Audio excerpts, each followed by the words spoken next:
This is my audition for Bella Swan. I've taken 2 extracts, here we go. I'd never given much thought to how I would die, though I had reason enough in the last few months, but even if I had, I would not have imagined it like this. I stared without breathing across the long room, into the dark eyes of the hunter, and he looked pleasantly back at me. Surely it was a good way to die, in the place of someone else, someone I loved. Noble, even. That ought to count for something. I knew that if I'd never gone to Forks, I wouldn't be facing death now.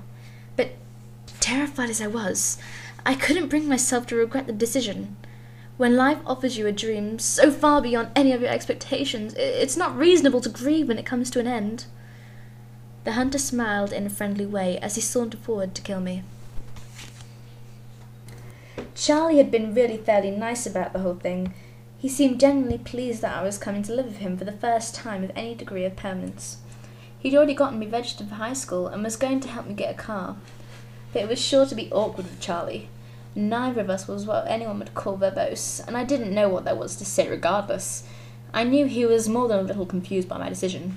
Like my mother before me, I hadn't made a secret of my distaste for Forks.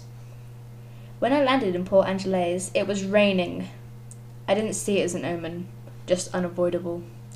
I'd already said my goodbyes to the sun. Charlie was waiting for me with the cruiser. This I was expecting too. Charlie is Police Chief Swan to the good people of Forks. My primary motivation behind buying a car, despite the scarcity of my funds, was that I refused to be driven around town in a car with red and blue lights on top. Nothing slows down traffic like a cop.